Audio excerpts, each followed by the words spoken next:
Hello everybody and welcome to Flock Talk. Today we are going to be teaching your bird how to load up into their carrier in an emergency without any physical or verbal cues. This behavior is a little different than ones we have done in the past. We have already done videos addressing how to get your bird comfortable with their carrier and how to hop in it with you cueing them to jump inside. Now this behavior is a little bit different because we are teaching our birds to hop into the carrier at the sight of you being panicked and distressed with a carrier in your hands. And why is this important? Well, if you have ever had to go through a catastrophic event with your bird, you know what it's like trying to get them contained when something chaotic is happening and you are stressed and you are panicked. Your bird is freaking out, they are flying around the room, they are distressed because you are distressed as well. And in those cases, it often means that your bird will not respond to the cues that they've already been taught, like you pointing at the carrier and asking them to go inside. With the way we are teaching this today, you being panicked and distressed will be the thing that triggers them to launch straight into their carriers, which makes it far more likely that in an actual scary emergency situation, your bird is going to be able to respond, go inside that carrier, and know exactly what you need of them to be safe and get outside of your house or wherever you need to be safe. So the first thing we are going to need to start today is a bird that is comfortable and relaxed with their carrier. Now, I'm not going to be going too in-depth into this today because, as I did mention, I have done a full video on this already, which I will have linked in the description. But in order to get started here, we do want a bird that is comfortable with the carrier. You're going to want to leave the carrier around their room for a while, maybe leave some treats in the dishes, scatter food around it. You're going to want to do training around it, do some target training, all sorts of fun stuff, just that way your bird is able to explore the carrier and be comfortable and relaxed around it. Once your bird is comfortable with the carrier, we can begin to teach them how to hop inside of it. This is again something that I go over more in depth in the other tutorial, but you can either choose to use a target stick or a lure to teach your bird to hop onto a designated perch. Now, one thing I do want to keep in mind here, since we are planning a very precise behavior, is I want you to focus on exactly where you want your bird to be. If you have a carrier that has multiple perches, I want you to pick one perch that you want your bird to be standing on. In my case, I'm using a smaller carrier here that only has one perch, but there are dishes and stuff that Newt could hang off of as well. So because this behavior is something that I need to have very precise in order for it to function in a variety of circumstances, I'm going to make sure that I pick one landing zone, and that is the exclusive zone that I'm going to reinforce on. So I'm going to select the perch I want my bird to land on, and I'm either going to lure or target or otherwise encourage them to go towards the perch. If your bird is a bit more nervous, you might need to break this down into smaller steps where maybe you give them a treat for looking at it, for stretching towards the perch, for touching it with their beak, and gradually work up to them putting their feet onto it. But for others, if they're super comfortable and exploring the carrier already, you can often just target them straight onto your designated perch to begin with. So with my clicker timing here, I'm going to make sure that I am clicking and marking the exact moment that Newt's feet touch the perch, because that is my target behavior. I want Newt to have both his feet firmly planted on the perch. That is basically the entirety of his job throughout this entire behavior, is get your feet on that perch and plant them there. So I'm going to start off by luring him with a treat and guiding him towards that perch. The second that his feet touch it, I'm going to click with my clicker or mark with a word like yes, and I'm going to treat him directly on that perch, and then I'm going to quickly ask him to hop off, and I'm also going to give him a treat for leaving. And this is extremely important for two reasons. If I am only giving Newt treats inside the carrier, what can happen is if he is slightly uncomfortable with that carrier, it can become a little bit coercive, where I'm now basically forcing him to have to go towards this object in order to get a treat. It can cause him to feel a lot of spatial pressure, where he doesn't feel like he can do anything else to earn that reward, and it can end up amplifying any fear or discomfort that he is experiencing when the only rewards he can get are by having to move closer to the thing that is scary. So by asking him to step out and rewarding him outside of the carrier as well, I am relieving that pressure. So now he is getting a treat in that location in the carrier, and he is also able to earn them by leaving it as well. It just removes some of that pressure. It makes it a lot easier for them to feel comfortable in the space. The second thing that the strategy is going to do is by marking and rewarding on the perch, we are basically loading that zone. So that perch is going to be where all the fantastic, brilliant treats are coming from. That is a target zone that is absolutely chock full of rewards for him to have.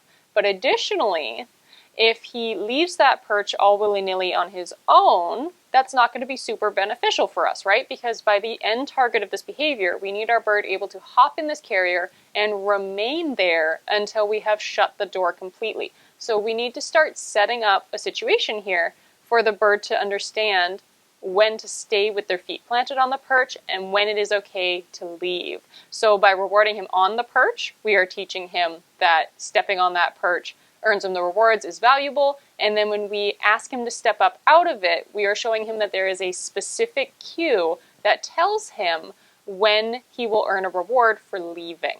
So now he is more motivated to stay on that perch until our visible cue of step up for leaving the perch is given. So as we go through this, I'm going to gradually begin phasing out my lures. I'm still going to be giving him a treat for hopping on the perch and still giving him a treat for hopping off.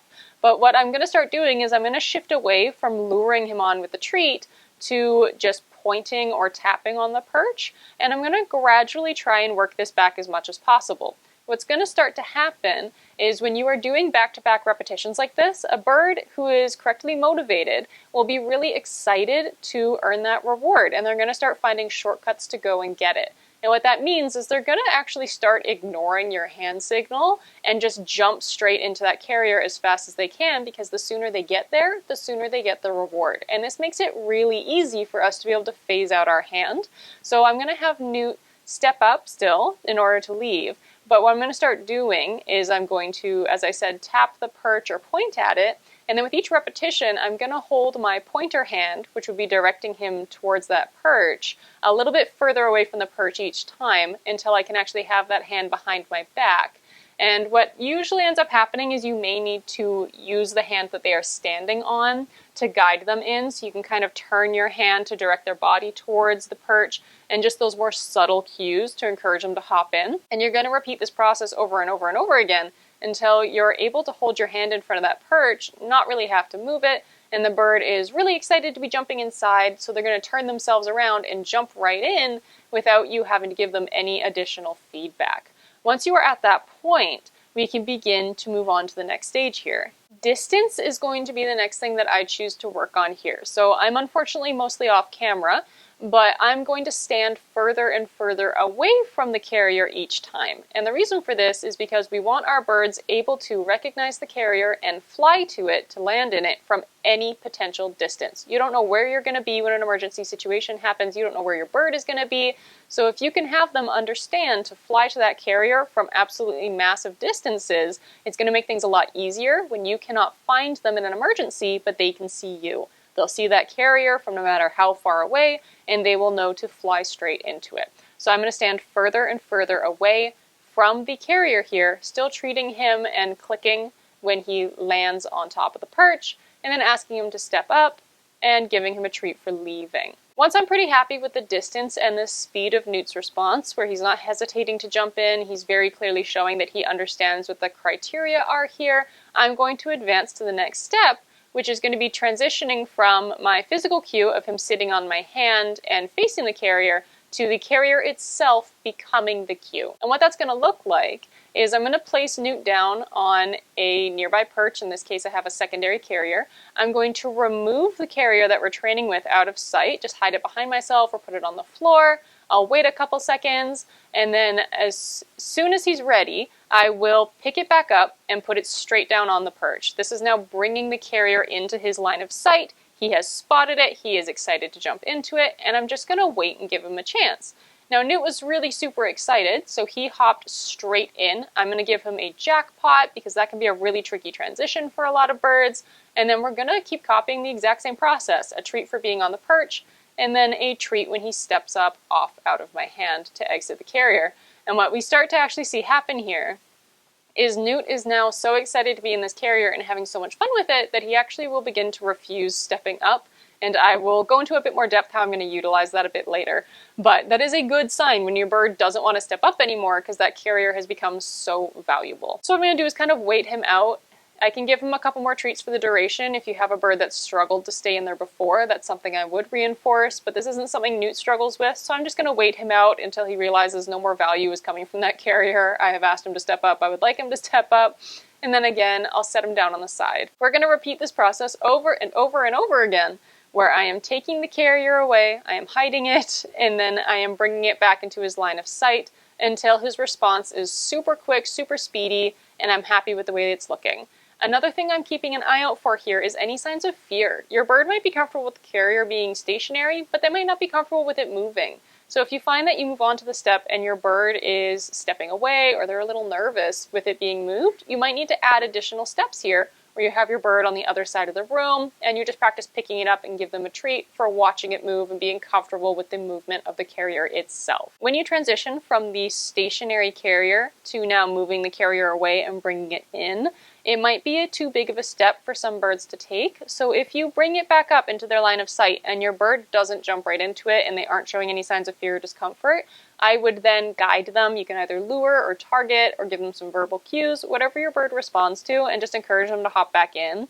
This can help them recognize that when the carrier comes back into sight, you want them to jump back in, and they'll get more and more comfortable with that sequence of events and understanding, oh, when the carrier is visible again, you want me to jump straight back into it, and that speed will pick back up again. So once I'm able to pick up this carrier and Newt is launching himself straight in with no hesitation, he's super motivated, super happy, and he's waiting to hop back out until I've presented my step-up hand, I'm going to go ahead and move on to the next step. One thing I should add here is that if you're doing this training and your bird is really struggling to stand inside that carrier and eat the treat standing there, or they're just really running out, your bird is probably still quite nervous and uncomfortable in that space, and so you might want to slow things down a bit and just go back to those foundations. Work on treating them inside that carrier, give them back-to-back treats, so you're gradually building up their comfort in there. If you give them too big of a treat and they fly away with it, try adjusting your treat size. You can even try using like liquid foods like fruit juices or mashed potato,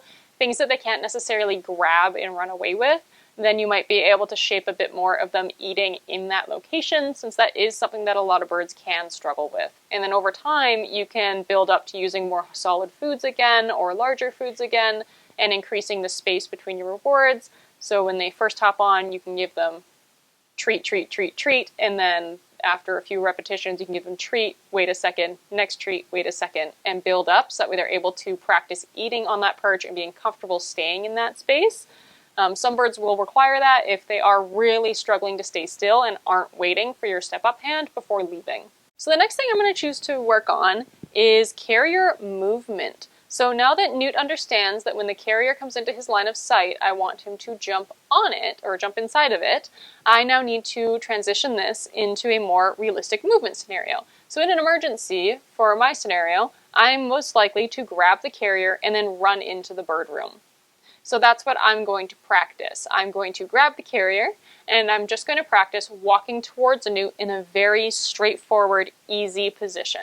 So I have the door facing him, the perch is facing him, and he is basically level with the perch that I want him to jump on. It's super easy, super straight, very simple. And I'm just going to practice walking towards him at a slow, leisurely pace, and then letting him hop on in. Again, if your bird struggles, you might need to give them some verbal cues, you might need to guide them, etc. Do what you need to do to encourage them to hop on in with the new added movement. Again, if your bird is uncomfortable, take some steps back, practice just walking around the room with the carrier, nowhere near the bird, and gradually build up your proximity to them so they can be comfortable with the visual of you moving around with this carrier in your arms. And I basically have the exact same criteria as before. I want Newt to hop on the perch. I will click and reward for him being on there. And then I'm going to go ahead and either ask him to step up, or in this case, since I have a perch in front of me, I might cue him to jump straight off onto that perch instead, and I'll give him a treat for hopping off. It's the same process throughout the whole thing. We're just adding more complexity to it every time that we ask for it. And as we go through this, you can see Newt really clearly understands this criteria. I can't even walk away with this carrier without him blasting towards me and trying to get in it. That is awesome. That is the level of excitement and eagerness that I like to see in training. If this bird is not going to let me walk away with the carrier because he is so excited to get in it, That is fantastic. That is exactly what I want, even though it may feel frustrating at times when you're just trying to set up another repetition. It's still a really good thing, even if it's not necessarily what you were wanting from that session. With each repetition of this, with me approaching Newt and giving him a treat, I'm gonna start changing two minor details. One is my speed, and my second is my movement while he's landing. Because I am planning out an emergency response, I don't want to have to stop moving in order for Newt to be able to land. Because realistically, if I am panicked and I can't find him in the room or in the house, I'm not going to be stopping moving. I'm going to be continuously moving and looking in every corner and trying to figure out where he is. And I don't want him to only know how to land in this carrier when I am stationary. So as I'm walking towards him, the first few reps, I might take some steps and then stop and allow him to jump in. And as we go along here, I'm going to slow my movement, but I'm going to keep moving while he's flying towards it. Or I'm going to make my movements very, very small, but he's still learning how to land while the carrier is moving. And then over time, I can build up my speed, and I can build up how much I am moving, or the direction in which I am moving, while he is flying to land inside the carrier. These are all going to be very helpful skills when it comes to an actual emergency situation when you are panicked and don't want to be standing still hoping that he's going to jump inside. From here, I'm going to expand on that movement a little bit more. So real emergency situation, I'm going to grab his carrier, I'm going to bolt in through those front doors, and I'm going to be frantically looking around trying to find him. So that's my designated end goal for what I want him to be prepared for. So what I'm going to do is I'm going to practice grabbing the carrier. I'm going to start calmly walking in through the door, and I'm going to begin to practice not making any eye contact with him, because I want him able to respond to the visual of seeing the carrier regardless of whether or not I've noticed him. A lot of birds won't react to you if you don't look at them. It is a safety thing. You haven't noticed them, therefore they're not going to notice you, and it's going to keep themselves safe. However, in an emergency, if I can't find him and I'm not able to make eye contact with him, I need him to be able to still come to the carrier. So this next stage I'm going to do is I'm adding a few things at once here. So we have a lot more distance. I am working in a different spot of the room, so this is a new location. And I am now no longer looking at him. So this is a lot of variables I'm adding in at once. Some birds might need them added in one at a time. But Newt was able to adapt quite well to this. And I'm just going to practice entering the room very calmly and slowly, pretending like I can't see him, and then waiting for him to land on the carrier. When you add in these additional variables of not being able to see him, you may need to simplify your expectations a bit. Because before, Newt was flying straight into that carrier super quick. Now he's taking a second to kind of think and process. He's trying to figure out what the expectation is and exactly what to do. So I might simplify other variables while we are adding a new one. In this instance, you'll notice that I walk in very, very slowly. I pretend I can't see him, and then I stand totally still. And although that's not the desirable end goal, this is still teaching him that because I haven't noticed you, I still want you to jump in the carrier. And that's still towards the end goal that we're looking for, and that's still totally fine. As he gets more adjusted to jumping in the carrier with me not noticing him, the faster that response is going to get. It's not a big deal that we need to slow some things down while he adjusts to this new criteria. Another thing that is being added in these steps here is the angle that Newt is facing towards the carrier. Before, we were having him pretty straight on. Either I was holding him in front of the carrier or he was on a perch right in front of the main door of the carrier. Now I'm walking around the room, the carrier is maybe facing its side towards him, and it's at all sorts of different angles that he hasn't had to enter before. And so two things can happen here. One, if your bird isn't super agile with their flight, they might feel uncomfortable entering the carrier from these angles since they require a lot more turning and a lot more precision. Or secondly, the bird might just not recognize that they're still supposed to jump into it because now the carrier looks different. Now it's at a different angle. They don't know if the expectation is still the same. So you might find that your bird struggles to understand that they're supposed to enter the carrier now that you are holding it not directly in front of their face. So again, that's something that some birds might struggle with, and you might find it helpful to break that step down even further, where you go back to your main training room and you just hold them at slightly different angles towards the carrier and cue them to hop in it, and just really go back to those basics and make sure that they are fully comfortable entering the carrier, regardless of what angle they are entering it at. So now we're going to begin fine-tuning this behavior a little bit more. So I'm going to begin introducing more elements that are going to be present during an actual emergency. So I'm going to be moving faster. I'm going to be appearing a bit more frantic. I might be looking my head around a little bit more sharply, a little bit more quickly. Maybe I'm making vocalizations that are a bit panicked. Maybe I'm breathing heavily. These are all elements of things that would change in my behavior that could affect whether or not Newt feels comfortable entering the carrier in that situation or even recognizing that he is supposed to. So while Newt is comfortable hopping in this carrier at a decent speed, I'm going to begin increasing my level of panic and distress and encouraging him to hop in the carrier at the same time. And what's going to begin to happen is the first few times you do it, your bird might be confused. They might try and figure out what on earth you're panicked about. And if that's the case, when I notice my birds start getting panicked, I'm going to slow down.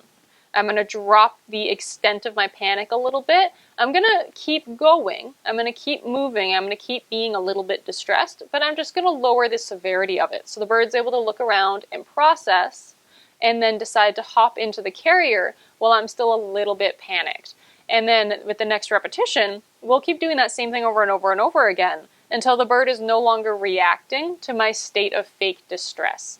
And we can begin to maintain that heightened distress throughout the entire behavior as they jump into the carrier. And this is a really important part because we want our birds able to recognize our panic and know exactly what to do. We don't want them seeing our panic and then also getting panicked themselves. We want them able to acknowledge the situation, take a second to acknowledge what they need to do, and then hop right on in. That's what's going to keep them safest.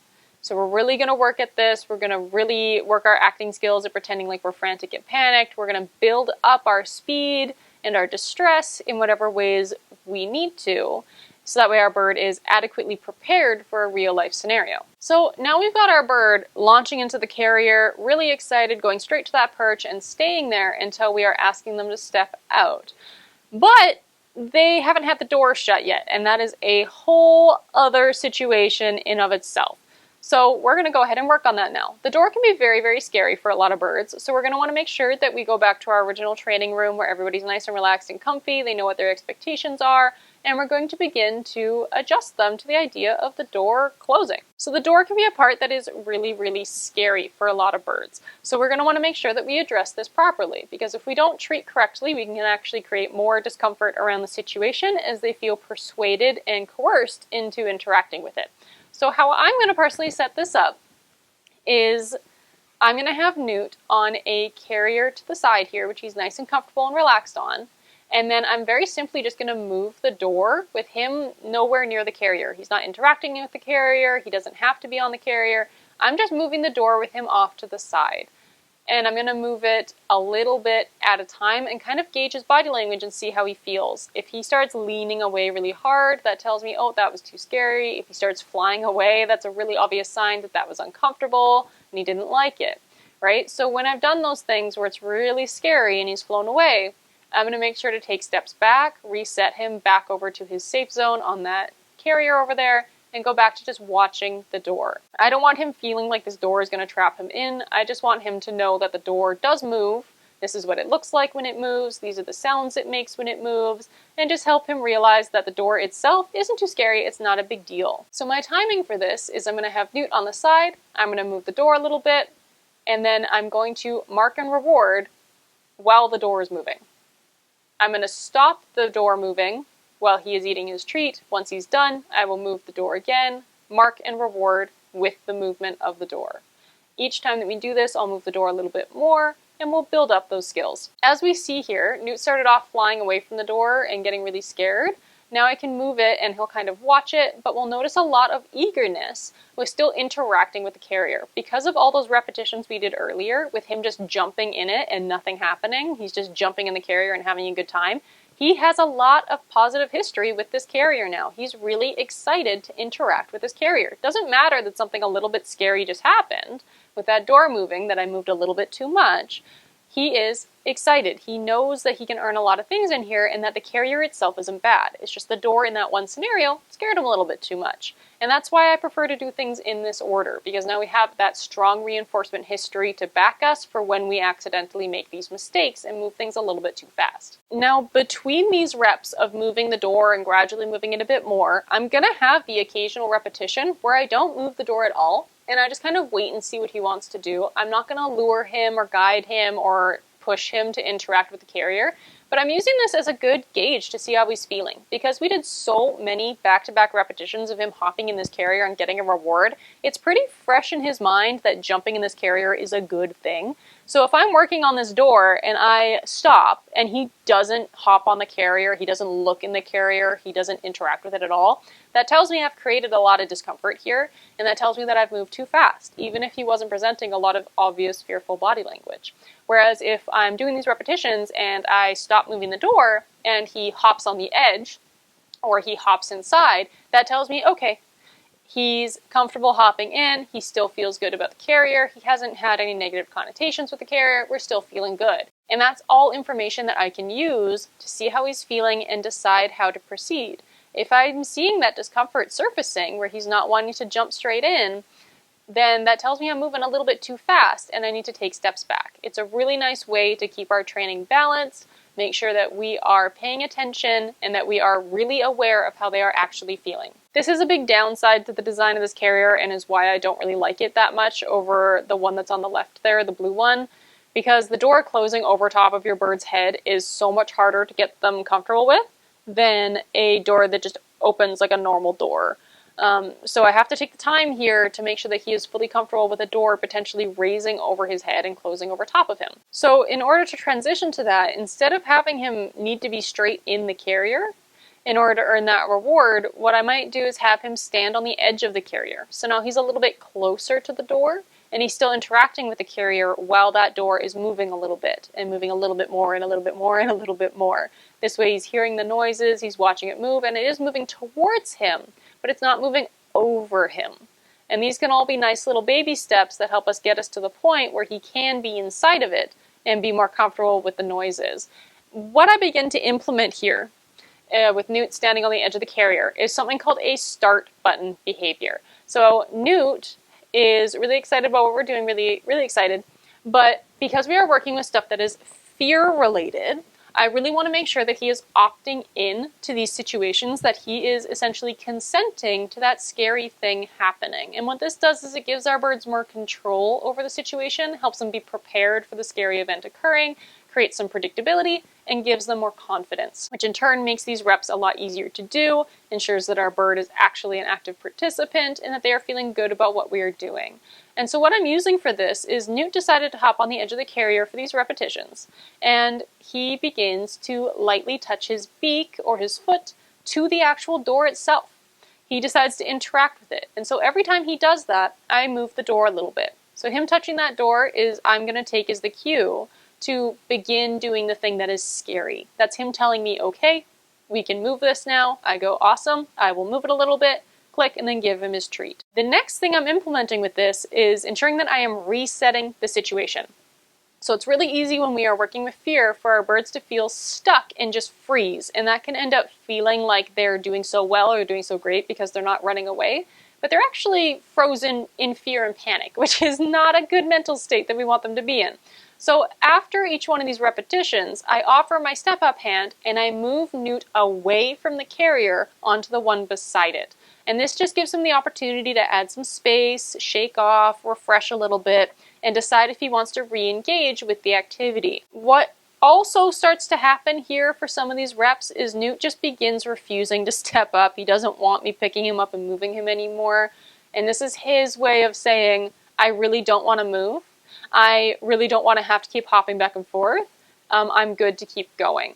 And so as long as he still touches his beak to that carrier door, he's still saying, okay, let's go. I'm going to keep proceeding even if I haven't been able to reset the situation. But ideally, you should be able to reset the situation as much as you can. It's just sometimes you hit points like this where the bird's like, I'm getting tired of running back and forth, and I would rather just stand here. So I take him saying, no, I don't want to step up, as the equivalent of him hopping back here anyways. So we'll keep going with this until I'm able to fully shut the door and we are ready to move on, at which point it will be Newt being inside the carrier. So again with this, we're treating it the exact same as him hopping on top of it and watching the door, but we're asking for him to go inside. So I'm going to make sure that I'm not luring him inside, that I'm not coercing him inside, that I'm not bribing him to go inside. I'm going to make sure that I'm just waiting until he is ready to hop in, And when he hops in is when I will begin to move the door a little bit. So this is where we got to move things really, really slow again. Just because he was comfortable with the door being on beside him doesn't mean he's going to be comfortable with the door moving above him.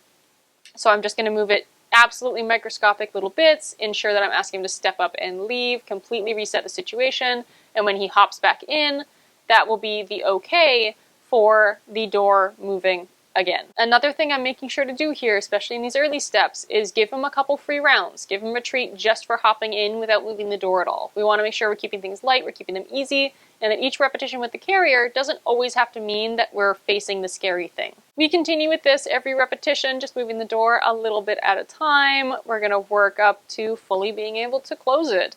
And when we are fully able to close it, I'm going to make sure that I'm marking with the door being shut, because I want the door being closed to be the moment of the most excitement. I don't want to be marking once the door has been fully opened, because I don't want him being excited for the door being opened. Because what's going to happen in an emergency if I'm shutting the door and it accidentally gets caught and opened again? He's going to be really excited for the fact that it opened, and he'll be enticed to step out and leave to get the reward. Whereas if I am marking for the door being shut, and then he gets the reward when it's opened, he's most excited for the door being shut, because that's the moment that the marker happened. That's the moment that the click went off. So now when the door is shut, he'll be super excited. Oh my goodness, I'm so excited for the door to close. And he's not going to be looking for an escape route to get his treat, because that isn't what earned him the reward. The door being shut is. So the next stage in this is to put it all into a sequence. So we have our main sequence of running around the room and our bird jumping in the carrier. Now we need them able to stay in the carrier for as long as it takes for us to be able to then shut that door. So I'm going to go back to my big sequence of running around the room and giving Newt a treat for jumping inside, and then getting a treat for stepping up out of the carrier. And I'm going to begin to now have him jump in, and then I'm going to take a step to the right, to the left. Maybe I'll shimmy a little bit. And then I'll click, give him the treat, and then ask him to step up out of the carrier and give him the treat for stepping out. And this is going to be the beginnings of us building some duration. So for now, he hops in, I move a little bit, then I click, then I give him the treat. Then I'm going to have him hop back in, and then I will walk around the room a little bit. Because who knows, maybe there's a fire in here, and I need him to jump in the carrier, and then I'm quickly trying to run to that stairwell before I'm able to fully shut the door, because that's the priority, right? I want him able to jump in this carrier and stay there, despite the fact that the door is wide open, because maybe I haven't been able to shut the door at this point in time.